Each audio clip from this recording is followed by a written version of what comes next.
It's time for Aaron Glenn to get to work. The next head coach of the Jets has some important things he's got to take care of. We're talking Aaron Glenn's top priorities today on Locked On Jets.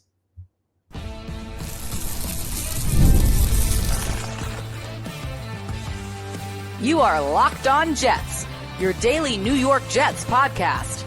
Part of the Locked On Podcast Network, your team every day. Welcome. This is the Locked On Jets podcast, part of the Locked On Podcast Network, your team every day. It is Thursday, January 23rd, 2025, and I'm your host, John B. from GangGreenNation.com. Thank you so much for making the show your first listener, first watch every day. A big shout out to you everydayers. This is a daily podcast covering the New York Jets with new episodes each day through the week, Monday through Friday. And today's episode is brought to you by PrizePicks. Go to PrizePicks.com/LockedOnNFL and use code all lowercase LockedOnNFL to win $50 instantly when you play $5. Well, the New York Jets have their next head coach. It is Aaron Glenn, a guy who was a great player for the Jets. He played with the team between 1994 and 2001, then spent a couple years in the scouting department about a decade ago, and now he's coming back. He is the next Jets head coach, and Aaron Glenn needs to hit the ground running. Even though it's January, there is a lot of work to be done. And on today's show, we're going to talk about what I think are the top priorities for Aaron Glenn. Now, here's what I think the number one priority for Glenn is. And it's the same priority I would give for any coach. And through the coaching process, through the process of all the interviews, I've used a phrase over and over and what I want in the next head coach of the Jets. And that is a culture changer. Because right now, the culture of the New York Jets is not very good. And the culture of the New York Jets has not been very good for a long time. It was bad under Robert Saleh, but to be fair, it was bad before Robert Saleh was here. Just kind of picking up where I left off yesterday when I did a special bonus show on Glenn, I think the New York Jets are an organization where too frequently excuses are made. During the Patriots dynasty, well, how can we win? We're up against this historic dynasty. Well, the Patriots dynasty is gone now, and the Jets still aren't winning. The Jets are a team that I just get the feeling, and this may start at the top with the owner, they feel bad for themselves when bad things happen. And one of the things that excites me about Aaron Glenn is this year a lot of bad things happened to the Detroit Lions, especially on the defensive side of the ball, which was the unit Glenn ran. And you never really know how somebody is going to handle the jump up from coordinator to head coach. It's a different job. But when adversity struck that team, Aaron Glenn said, we're not going to feel sorry for ourselves. The next guy up needs to play well. That's just how it is. I think that a lot of Jets fans kind of roll their eyes when they hear talk about culture, because culture is a very nebulous word used in the context of building an NFL team. And I think part of the issue is that the Jets talk about culture a lot. Joe Douglas's introductory press conference back in 2019 said, we're going to build the best culture in sports. Culture is like one of those phrases the Jets have used through the years as an excuse to not win. They say, well, it's okay, we're not winning because we're building a culture. And in fairness, a lot of teams use that as an excuse. They'll say we're rebuilding, we're building a culture. Well, the most important part of building a culture is winning. And it's about holding people accountable. And the New York Jets, over the last several years, one of the problems with this team is that they don't address problems. They ignore problems. They always look for like one solution that's going to solve everything. And that was especially pronounced through this year. This past season in 2024, it felt like the Jets always felt like they were one magical move away from being a Super Bowl team. That's why they fired Robert Saleh. Everything was Robert Saleh's fault after week 5. Then the next week, everything was Mike Williams' fault. So Mike Williams was demoted after the Devontae Adams trade, and then was eventually sent along to the Pittsburgh Steelers at the trade deadline. And you look at the Jets last year, and you saw that one of the issues is that, Greg Zuerlein is a perfect example, because Greg Zuerlein was missing kicks all season long. Now, would it be fair to say Greg Zuerlein was the sole reason the Jets were bad last year? And if only they had a good kicker, they would have been a playoff team? Absolutely not. I've heard some people make that argument. But look at what the Jets did on the offensive side of the ball. Look what the Jets did on the defensive side of the ball. Look at the caliber of coaching the Jets had. I think it's ridiculous to say that the Jets were a good team if they had decent kicking. It's just not fair to say. But it is fair to say that Greg Zuerlein was a problem last year. The Greg Zuerlein missed a lot of makeable kicks, and those kicks were part of the reason the Jets lost a lot of close games. They weren't the only reason. Look, the Jets lost a lot of close games because their offense didn't play well, their defense didn't play well. When you lose close games, it never comes down to really one factor. But Greg Zuerlein was clearly a problem. but you didn't see any move with Greg Zuerlein until it was like they ran out of scapegoats. Because how can you get rid of the kicker if everything's Robert Saleh's fault? How can you get rid of the kicker if everything's Mike Williams' fault? And the Jets just go down the line and they act like there's one solution heading into the season. Nathaniel Hackett wasn't an issue because Aaron Rodgers was going to fix everything. And this stuff doesn't work. And one of my complaints through the years with the Jets has been that they ignore problems. They don't address problems. They just try and wish them away, or they think that they can work around problems instead of addressing them head on. And this is something Aaron Glenn, I hope, will change. It's tough to say how Glenn will attack this because you're going into an organization where a lot of the dysfunction starts at the top with the ownership. I think most people would agree with that. But we just need the Jets to have a different outlook on things because we've seen this over and over. I mean, one of my complaints with Robert Saleh was, there were reports in 2023 that once Aaron Rodgers went down, Saleh just kind of gave up on the season. Back in 2019 with Adam Gase, Sam Darnold got mono the first couple of weeks. If you listen to Adam Gase, it was almost like he couldn't understand why anybody would expect him to need to try and win games. It just goes on and on with the Jets, where it's a team where excuse making is okay, where losing can be explained, where people not doing their job don't need to be replaced. These are things that need to change if the Jets want to get good. When you talk about reason the Jets are bad, it's complex. When you've missed the playoffs 14 straight years, there's not one single reason and there's not one single person to blame for that. But I think what's clear is that culturally, there have been problems here where people have not been held to account. Accountability is a buzzword. I know that it can mean different things to different people. But at the end of the day, I don't think you can say that poor performance or losing have been treated the right way in this organization.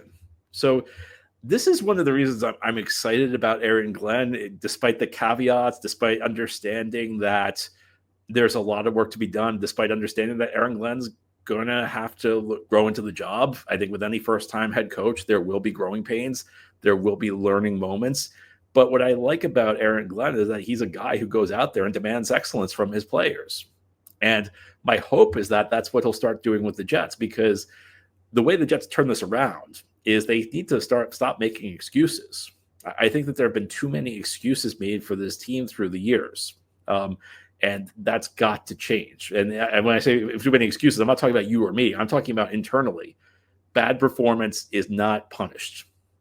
And I hope that that's what will change with Aaron Glenn. There are a lot of things that need to be fixed with this team, but I think that's at the top of the list. Now, here on the Locked On Jets podcast, we'll continue our discussion of what Aaron Glenn needs to do. And one of the things regards his adjustment to being a head coach. It's always different being a coordinator versus being a head coach. What kind of a head coach does Aaron Glenn want to be? There are a couple of different options he could go with. And I'll explain what they are as we continue here on this Thursday edition of Locked On Jets. Today's episode of Locked On Jets is brought to you by Talkspace. Therapy is a game changer. It can help manage stress, improve sleep, and communicate more effectively. But finding the right therapist and fitting sessions into a busy schedule can be a challenge. That's where Talkspace comes in. Talkspace, the leading virtual therapy provider, makes getting the help you need easy, accessible, and affordable. With Talkspace, signing up is simple. You can match with a licensed therapist who fits your needs, usually within 48 hours. And it's convenient. You can have sessions from the comfort of your home and even message your therapist between appointments. Plus, Talkspace is covered by many insurance plans.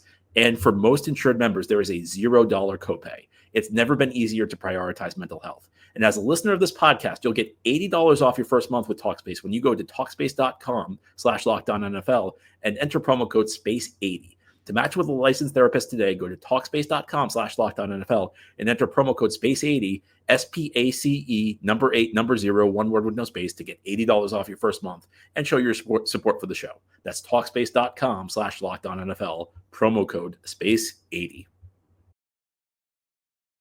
Thank you so much for making Locked On Jets your first listener, first watch every day. Big shout out to you everydayers. And if you're new to the show, this is a daily podcast covering the New York Jets with new episodes each day through the week, Monday through Friday. In case you missed it, the New York Jets have a new head coach, and it's a familiar name if you're a Jets fan. Aaron Glenn, who was a fantastic Pro Bowl corner for this team from 1994 through 2001, is now the Jets head coach. And Glenn drew a lot of notoriety in the NFL this season for his work with the Detroit Lions defense, which was decimated by injury. And I think it's probably an understatement to say that Aaron Glenn's defense in Detroit was decimated by injury. It was unbelievable how many guys the Lions lost. In fact, in many cases over the last couple of weeks, I've referred the defense that Detroit put on the field in some of these games to a fourth quarter of a preseason game type of defense. I mean, they were going so deep into the well, finding backups, signing guys off the street. Aaron Glenn now takes a different challenge.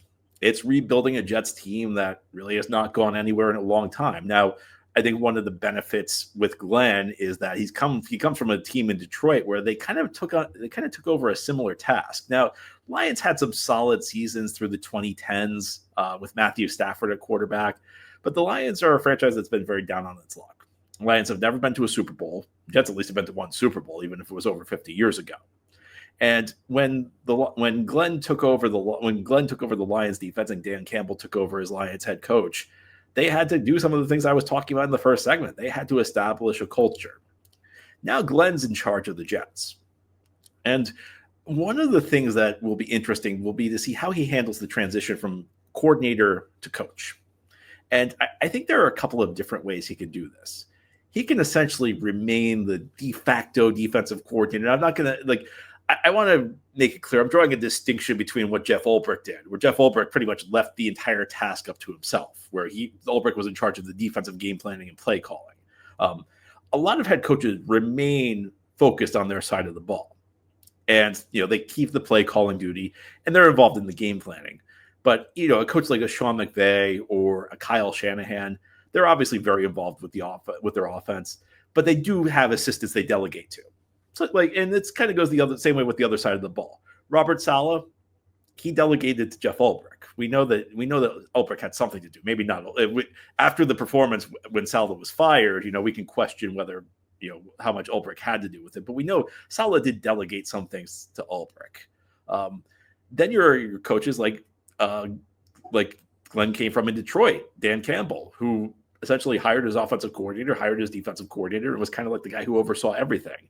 And there are pros and cons to doing things either way. If you are a talented play caller, well, that's part of what you're bringing to the table to the team as a head coach. So would you like to deprive your team of that?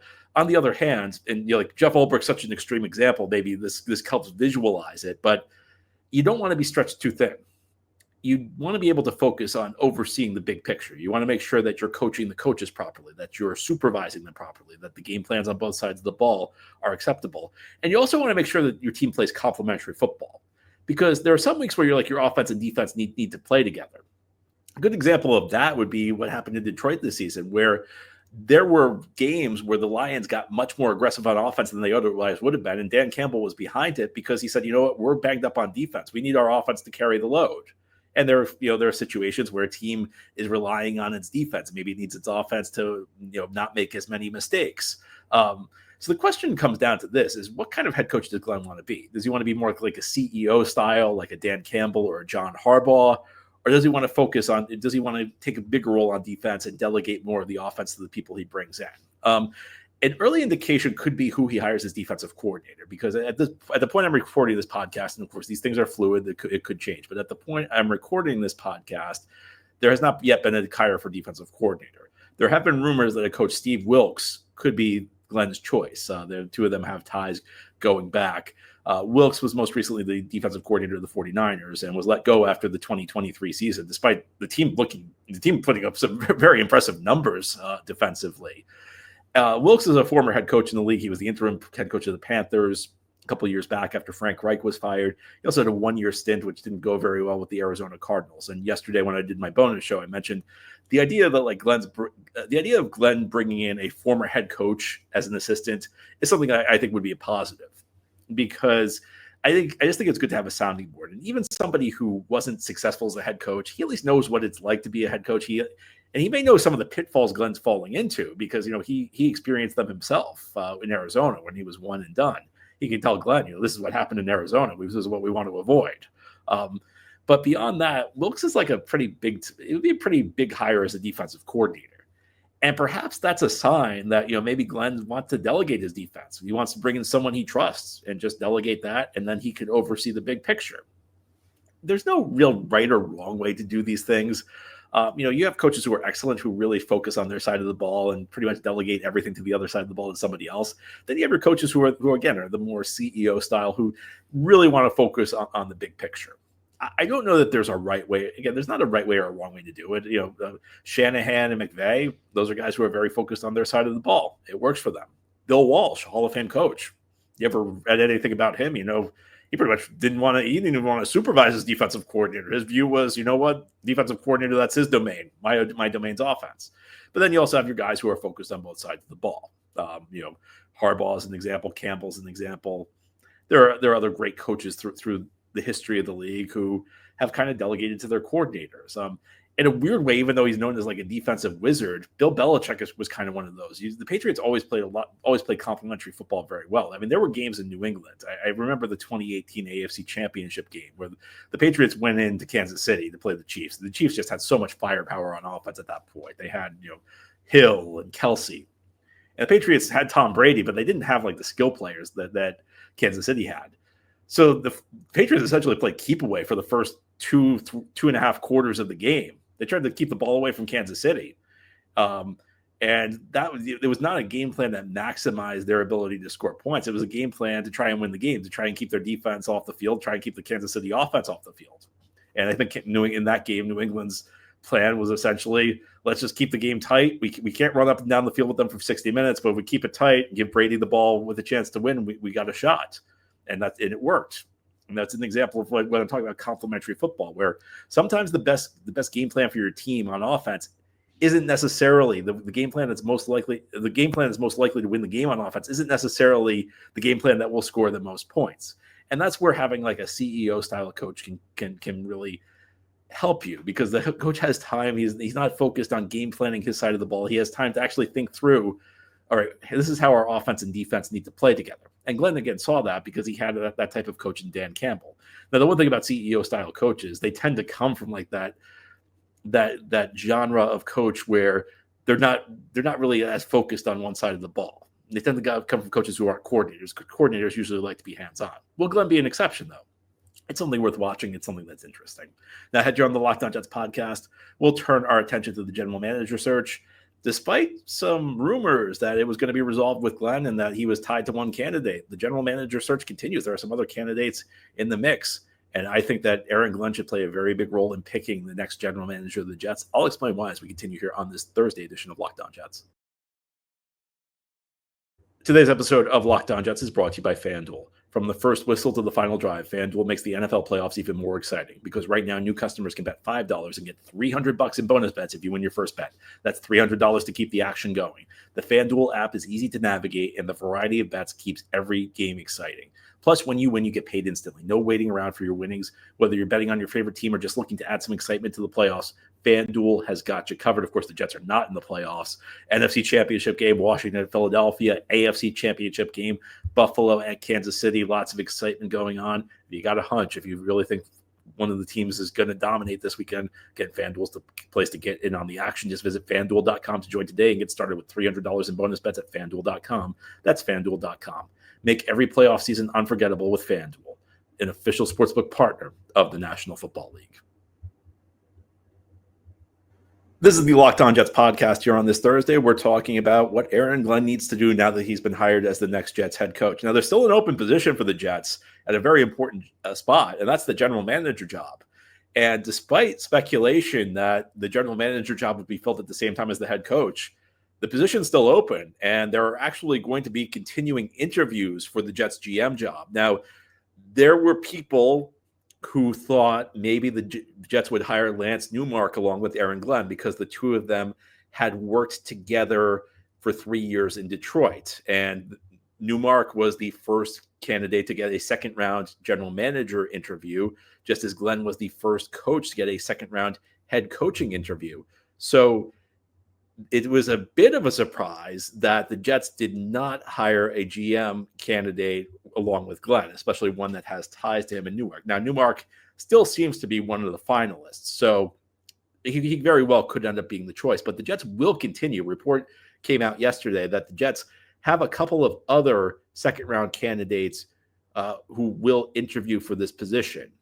One of them comes from the Cincinnati Bengals organization, a guy who I've been a fan of through this process, Trey Brown. Another candidate who's getting a second-round interview is a candidate from the Denver Broncos organization, and that is Darren Moogie. So it doesn't sound like it's a lock that Newmark gets the job. Which, the important thing is that you want the GM and the head coach to be on the same page. It doesn't necessarily follow that they need to have worked together in the past. The idea that Newmark and Glenn were going to be hired together, it was speculation. Now, I don't think it was wild speculation.